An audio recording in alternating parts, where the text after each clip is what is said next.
Hello everyone, welcome back to Crypto Cash. Thank you so much for joining me here. Hope you're having a fantastic day. We're taking a look here, of course, at Bitcoin, seeing what's going on with this wonderful little bloodbath that we've had here recently. And I laugh, of course, because what else can you do sometimes, right? All you can do is try to take some profits to the downside if you have, if you have a leverage option, of course, or add to your position as the price comes lower, so it can hopefully eventually recover. We're going to talk about long-term picture, big stuff. More so focus on the monthly and weekly and kind of work our way down. That way you can kind of see the big picture and just kind of have a little certainty in what's going on one way or the other. Okay, so in that sense, I'm not a financial advisor, just know that. I love to teach people to trade, however. Hopefully you can learn something here today. You want to learn a whole heck of a lot more, cryptocash.tech as a website. Link in the description below where you can become a community member, where I actually provide you with a trading academy and community, but more important, signals that you can benefit from. We took some massive profits yesterday on Ethereum to the downside. It's really great to be able to benefit from that. And of course, there's a couple of positions I'm considering here today, but I just got to wait for confirmation. I'll talk about that and much more. Last thing too, of course, BitGet, my favorite exchange by far. Fantastic. I highly recommend you consider using them. Definitely use the link in the description below so that way you can benefit from this transfer bonus that you can get. That's susceptible up till November 30th. So you do have a little while before you have to cash in on that, so to speak, but it's kind of easy money just for transferring funds over and using the exchange. That's really all there is to it. But keep in mind, you do have to use the exchange in order for you to benefit from it. You don't just transfer funds and that's it. All right. So anyways, really cool stuff. Last thing too. I partnered with BitGet mainly because they offer leverage trading in the United States without a VPN. So completely legitimate, absolutely recommend them in that sense, especially if you are in the US or just say Canada, for example, where you don't qualify perhaps with other exchanges. You don't need to use a VPN, all that funny stuff. It's really straightforward. So awesome, check that out in your own time. So right now, here's kind of where we're at for Bitcoin. So we know what happened yesterday. If you saw the charts, we wicked all the way down, get this, to 18,200. So my projection was for somewhere in the range of just 18.5 to be hit, just because that was the most recent low, but we wicked all the way down below that. Now today's candlestick hasn't closed yet, so it's a little premature, but generally speaking, it is looking pretty good because this is a type of candlestick that you like to see when it closes. In other words, it's considered to be somewhat of a dragonfly doji candle, right? So the inverse is essentially a gravestone where the price action starts and ends in the same place, but it ends lower, basically telling you that all the bullish momentum is no longer there. In this case, this should be wiping out the bearish momentum, so to speak. So hypothetically, we should see something very similar to this. So if you see this here, you got somewhat of a gravestone type of candle, or at least the inverse essentially, with a dragonfly, and then the price action turns around and recovers in the following 24-hour period. Again, that's strictly hypothetical. I wouldn't take a long position based on that sentiment alone, but that is generally a positive sign if we're to close in this regard, because it tells us the last 24 hours the bears push the price down and the bulls put it right back up where it started. Okay, so again, that's mostly positive. Let's take a look at the monthly here and kind of work our way down. So this is one thing I want to kind of highlight too as well, in the sense that we are still underneath the 50-day set moving average. That is trending right around 22,000. So generally speaking, a closure this month or next month above that level would be very, very important. Obviously, we want months on top of that level, but at this point, that is essentially what we're looking for. Okay. Another thing as well is that we're going to be, sorry, I think I did something incorrectly. All right, here we go. Take a look at the RSI. This is what I want you to kind of understand. With us being under 50 on the RSI, we haven't had this happen in almost forever. We did have a small blip on the radar, basically back in 2018, where the price action came below 50 on the RSI. But generally speaking, that's the only time we've ever seen that. And we can go back to like a really older chart as well, and you can kind of see, regardless of how far you go back, the price action rarely comes underneath that moving average, right? So there was one time there, of course, in 2018, 2019, and more previous back in 2015, which again, these using that old of data isn't extremely relevant, but it is still a cycle, right?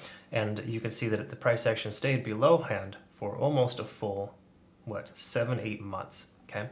And we've been underneath 50 on the RSI for 4 months. So hypothetically, if things naturally curve back up the way they should, according to the rainbow curve and all these other things, we should be seeing closer to the bottom right now. Again, should be is the key takeaway. As you can see, this previous candle wick essentially is concurrent with the current price action. That's the highest point we saw back in 2017.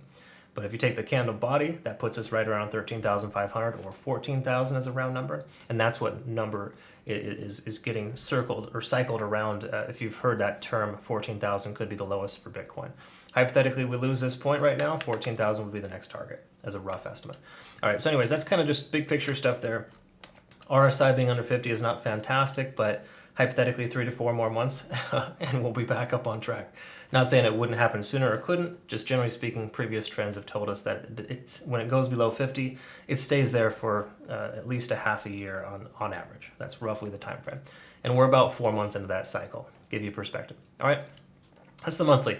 Taking a look here, of course, at the weekly. Let's go ahead and squeeze in here and kind of see what's going on. We can see the price action, the actual bearish, descending trend line that I've drawn out that's been pretty consistent the entire time. It's running similar and concurrent with the 20-day simple moving average. So that's a pretty strong indication there that really tells us that obviously we're in a position right now where the price action should stay below that for some time. But we also want to get up above 23,300. That's roughly where the 200-day simple moving average is. So until we're back up over the 200-day simple moving average on the weekly, at the very least, to just say a clean closure above 24,000, we're not bullish whatsoever. Okay, so please recognize that. Again, nothing wrong with adding to your position at this lower price point and effectively averaging down, but we may not be at the bottom yet, but also we're absolutely not. We haven't broken this trend yet. This trend is still very much active. So just please bear that in mind. No pun intended with the bear comment. All right, so let's go ahead and fast forward to the 4 hour. We already took a look at the 1 day. Actually, no, I'm sorry. I don't think we looked at everything on the 1 day. We're still under 50 on the RSI, and that's important to recognize too, because hypothetically a push up above 50 that could leave us bullish tentatively on the daily time frame and effectively give us some amplitude to work our way up. Right now, I wouldn't expect that right away, but there is potential again with this candlestick forming that we could very well see a green day tomorrow based on that sentiment, with it being extremely overextended to the downside. The likelihood of them pushing it down lower right now much further is low, but generally speaking, you can't put it past them. In other words, the whales will do what the whales want to do, and we can see a significant divergence here.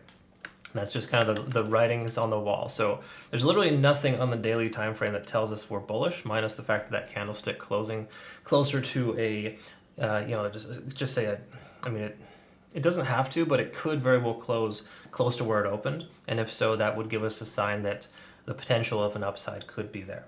Okay, but for the most part, there's literally nothing here telling us we're good. Let's take a look at the 4 hour though and see if that changes. See, we dipped below 30 on the RSI. It's working its way back up to 50, but obviously got rejected at 50 previously. We see also a MACD convergence. This is essentially something that we can see that is forming, essentially allowing us to understand that the price action might continue higher. Okay, now again, we're a little ways off from that. That hasn't happened. It hasn't converged yet, but it does kind of imply that we're in that position where it could continue. The thing I want you to recognize though is the previous support level here at about 19,300 could very well work as a resistance level. So to me, a closure today above 19,300 is extremely important. If we close below that, we could absolutely see further downside. I wouldn't say that's like the specific catalyst, but that's absolutely one that we need to pay attention to. Okay, so again, in that regard, not fantastic, not great, however you want to look at it. One last thing to look at too is to note that this line down here is essentially the most recent low, 17,600. So staying above that is extremely important. I don't care if we're range bound between 19.3 and 17.6 for some time. As long as we don't cut below that, we should be in good shape. Okay, that's something we want to pay attention to. That would give us confirmation of further downside because there's literally no volume in that range. Okay, now speaking of volume too, let's touch on that really quick just so you can kind of see here with the volume profile. We can see there's a tremendous amount of volume above the price point right now, trending right around 19,800. Now remember, that was supposed to be a key level support. Now we can expect it to be a resistance level. So if the price does come back up to 19.8, you can expect at least an initial response with a sell-off at that point. All right, so again, just something to kind of pay attention to. Last thing too as well is on the hourly. Let's go ahead and take a look at TD sequential and see how extreme this got. So we came down to a 9, consolidated sideways. That's what's supposed to happen. Whales got greedy in the Eastern markets sometime later last evening, last night essentially in the evening. When the Eastern markets open, a dump city. Price comes all the way down within about 5 hours to 18,200. Ever since then, it's recovered and bounced up to an 8. So we're at an 8 on TD sequential right now. Okay, and that 8 was leading into this key level resistance at 19,300. That tells me that we're probably going to either A, get a rejection at this price point, or B, the price goes sideways and inevitably breaks.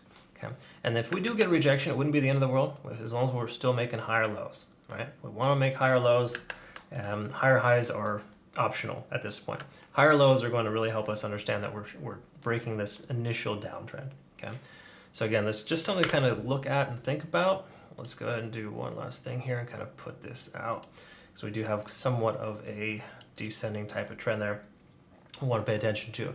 So again, I think we see the price action go sideways here. It would make perfect sense. If it comes back down and pulls back, we could see a little bounce. Hard to say specifically where it's going to bounce because there's not a tremendous amount of volume at this price point. So we're kind of in price discovery in a sense. So we got to get that volume profile to build so we can get back up above 19,800. Last thing to look at would be the cloud. And this is something to recognize too, that even though if you were to have a short position open, it still hypothetically says that you should want to keep it open.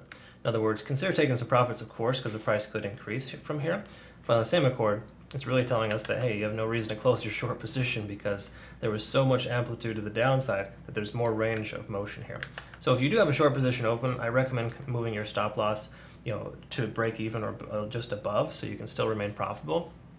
And at the very least, maybe consider taking some profits because again, this recovery here today is very, very good. And that was reflected too of the traditional markets in that sense where the traditional markets did open positively. In the last couple of hours, they've actually worked their way down. So again, a small handful of things and reasons why the price action is recovering, but you can only hold something down for so long, right, before it wants to surface. I don't think Bitcoin is going to go, shoot to the moon per se, as a lot of folks would say, but I do think that Bitcoin has tendency or likelihood of continuing further upwards versus downwards just based on how that Doji candle is forming. So honestly, it's kind of a flip of a coin right now, though. Just to be very transparent with you, I don't feel comfortable taking a position in either direction, honestly, right now, just based on the way things are. I want to wait for confirmation for this candlestick to close first, kind of get some feedback there and see how it's consolidating at that price point before we continue to take a long or short position. So again, I'd recommend just patience at this point. Try not to get super greedy. If you're going to be a day trader, that's a different story altogether. But for swing trades, anything otherwise, I would highly recommend just waiting for confirmation because we're not quite there yet. Bitcoin is a bit of a bug right now. we gotta recognize that is the case. All right, so that's pretty much all I have for you here. Thank you so much for watching. I do appreciate all the support and the continued feedback. Thank you so much for the wonderful feedback too for a lot of my community members and my subscribers as well. I greatly appreciate you. I hope you all have a great rest of your day. You take care. We'll see you in the next one.